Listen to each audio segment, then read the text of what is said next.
2025 was a lot, and I spent a lot of it being annoyed that I didn't have more time and energy to dedicate to making music and videos. But when I look back at my output from the past year, I'm actually pretty happy with it. 24 videos, not including shorts, 3 new live sets, and that includes something with a band, which is something I've wanted to do for a very long time. So today I want to take the opportunity just to look back through the year through the lens of the videos I've put out on this channel and mention some other projects that you may not have heard of. If you want a rundown of my favorite gear of the year, I've already done a video on that I'll link at the end. This is much more self-indulgent, so bear with me. If you've been following me for a while, maybe this will be interesting. If not, if you click off now, I won't be offended. So 24 videos in the past year. That's a little under what I would have had if I had posted a video every 2 weeks, because that'd be 26 videos if I posted every 2 weeks. That's pretty good. I actually feel good about that. Like, it was very much in fits and starts where I'd have like a string of 4 videos in a month and then radio silence for a while. But the way it averages out feels pretty good. I don't want to give into like a hustle mindset of like, you got to be grinding and hustling, but I do have goals of having a certain level of output, and I love making stuff and I want to keep doing that. And so that's part of the reason I had a lot of friction this year. I do love my job and continue to find it interesting and challenging and would never want to do YouTube full time. I like the balance, but I do want to find a way to dedicate more time to work on music and videos this coming year. I'm going to talk about my goals a bit and some things that I've found that help with that friction a bit later. Video output started off early in the year, kind of continuing my saga of my Novation Circuit live set. So I've been playing live with my dual Novation Circuit setup, Novation Circuit Tracks and Circuit Rhythm, with the Circuit Rhythm as the main kind of brains of the operation. And I've just continued to push it farther and further. So I added songs with vocals, I've added genre switch ups, and I did a couple of videos showcasing just how far I'm pushing this setup for about an hour and 15-minute long live set. And that is truly as long and as packed full of stuff as that live set can be. If I wanted to do anything new, I would either have to really gut the current one to add new stuff, or do what I actually did and start a new one.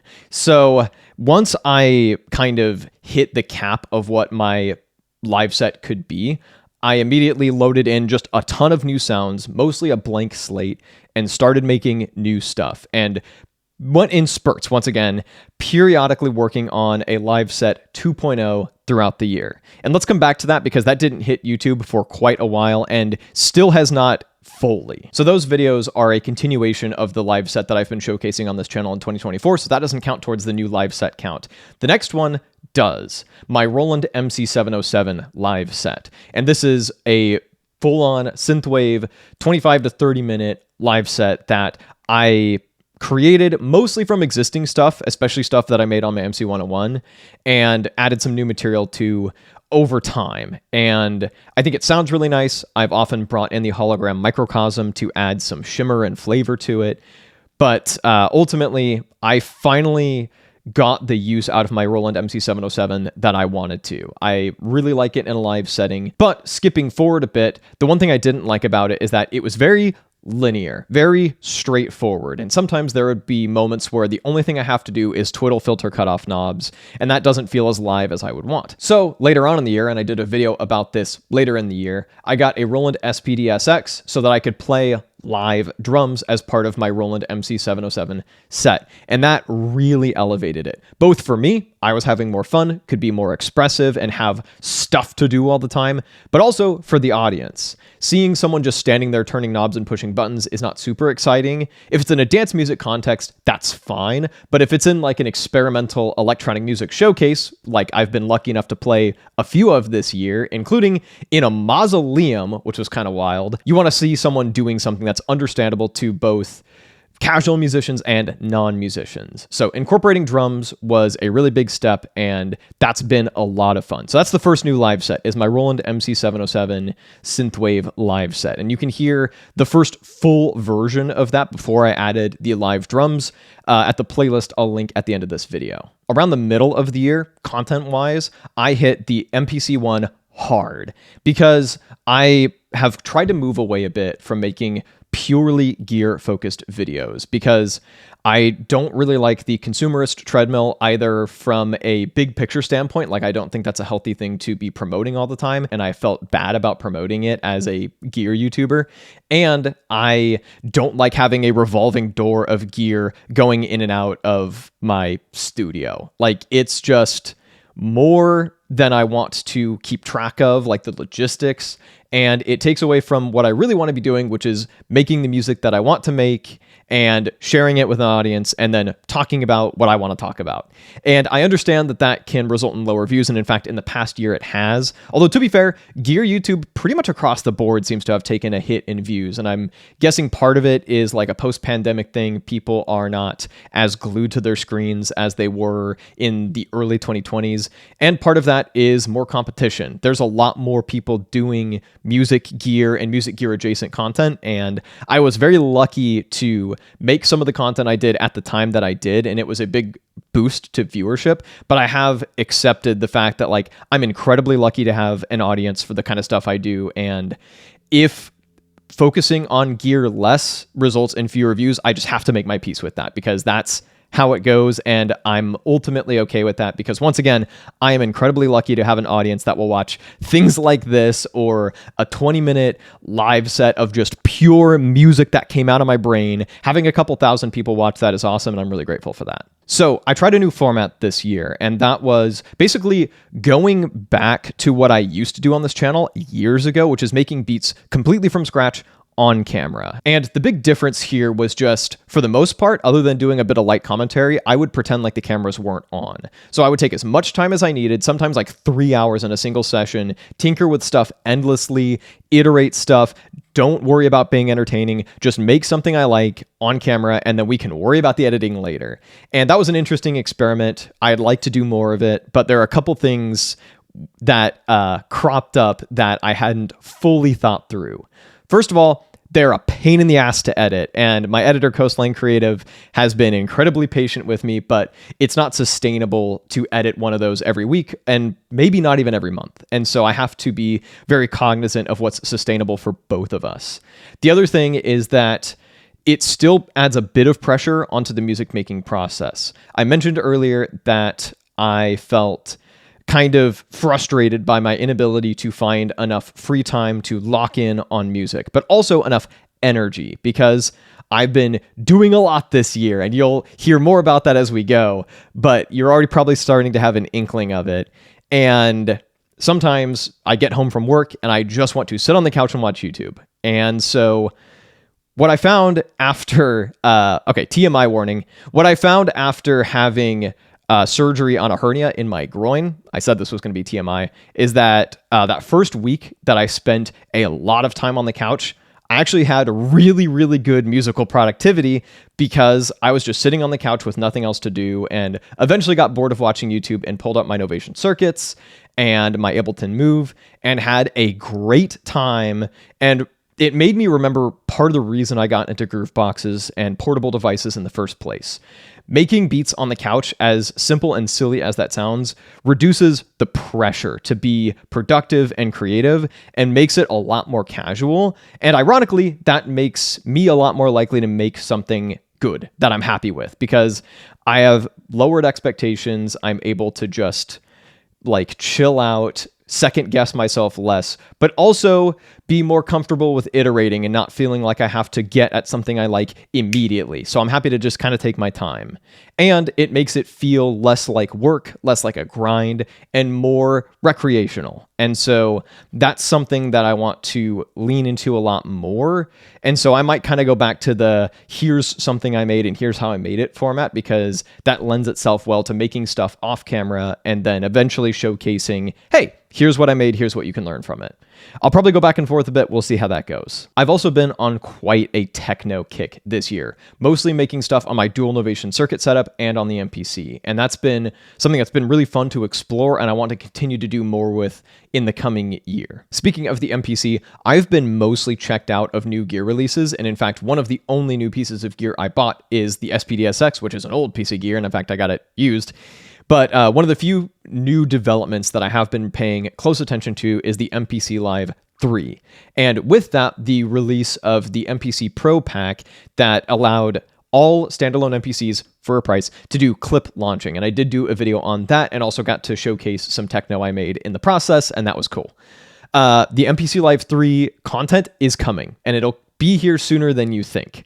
That's part of my continue to double down on what I like, try something new, but in a way that's sustainable for me, and make more beats sitting on the couch. So stay tuned for that. That's coming. Also, later in the year on YouTube, we finally saw the first part of my Novation Circuit Set 2.0 hit the internet. I eventually would like to do a making of video if I can get myself off my ass to do so. And I've got a lot more material for that live set that'll be a continuation of the stuff that's already on the internet. And that will hopefully also hit the internet soon enough. I've got a bunch of music that I've been either working through or just sitting on that I plan to release in 2026. So like an EP of dance music, an EP of beats, and I'm very excited about this, an EP of metal. So let's talk about the band. This started off very early in the year as a solo project. And the idea was to take a bunch of song ideas that I have, some of which I've made into full songs and released on this channel, some of which haven't seen the light of day yet, and take all of that and make like a metalcore project, because I've listened to a lot of metalcore over the past like few years especially. There's a really good like punk and metal scene in my area, and it's something that I wanted to be a part of. And I've played drums for over 2 decades plus, and took a bit of a break from it because of my wrists. They were kind of weak, and I've been working out, and my wrists haven't been an issue lately. And it's like, okay, I want to play drums in front of an audience for the first time in a really long time. I want to be making metal.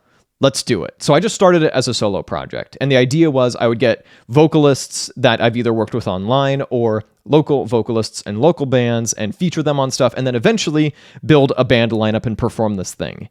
I put out my first single, which is a revamped metalcore-ified version of my song Entropy, and pretty much immediately some folks hit me up, and pretty quickly and organically we formed a lineup and have been practicing and have played 2 live shows so far. So the MC707 Synthwave set was new live set number 1. The Circuit set 2.0 was live set number 2. And then my band, Torment Nexus, is live set number 3. So we have 4 songs in a performable state. So that's like 15 minutes of material. It's a very short live set, but people have been receptive and it's been really fun. It has also been stressful because adding band practice and trying to wrangle people's schedules and deal with logistics of that has been a new strain on my creative life. It's one that's been worth it because I've wanted to be in like a rock or punk or metal band for ever, and this is like my first time actually doing it. So I'm the drummer and primary songwriter, and so people are kind of looking to me to keep this thing going, and that's been stressful, but it's also been incredibly rewarding. So we've got 2 songs out. The first one, as I mentioned, is called Entropy Returns, and that was more when this was still a solo project with features. The second song is much more of a full band thing, although I did record everything but the vocals myself. So everything that we do in the coming year, because we want to do an EP, is going to be way more polished, because there are people who actually can play guitar that will be playing guitar on this, and we're going to take the time we need to do hopefully a 6-song minimum EP. That's what I've got written right now, and we're going to try to write some stuff more collaboratively as we go into the new year. So early in 2026, I'd like us to have an EP out, so please stay tuned for that. If you like metal, if you like metalcore, I would describe it as like electronic metalcore is what we've been calling it, or maybe progressive beatdown, just to make something that like everyone's guaranteed to dislike. It's been really fun though, and so far, at least in a live situation, people have been receptive to it. And like I've been listening to a ton of Era, who I've seen live twice, North Lane, Periphery, got to see them live once, a lot of like progressive metal, and then some more kind of beatdown stuff as well, and like just bringing that all together into something that is ambitious, but hopefully still like down to earth, and like having an outlet for some of my like existential anxieties has been really rewarding. And I just love that I'm playing drums again, man. It feels so good. One other thing I want to mention in the world of metal, I did a remix of my friend's band, The Relative Minimum, who are very good. I very highly recommend you listen to them. Especially my remix of their song Cut the Cord. I'll link that in the playlist at the end of this video as well, because that was a really fun, like, organic thing that came about. I actually did a bootleg remix of their song first, because we had just been kind of casually talking about it, like, oh, you should do a remix of my song. And I'm like, this is a really good song. I do not want to mess it up. So I just like downloaded the song on iTunes and did a bootleg remix of it just to prove to myself that I could make something I'm happy with.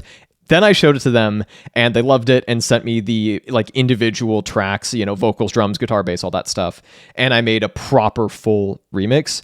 That's out. That's a really fun thing that happened this year as well. So I've got one foot in dance music, like techno and that kind of stuff. I've got one foot in synthwave and then one arm in metal and metalcore. And there have been some fun like crossovers between those various genres at various points this year, like doing kind of synthwave, industrial tinged metalcore or dubstep metalcore or techno or synthwave techno or techno opening for a punk band for some reason.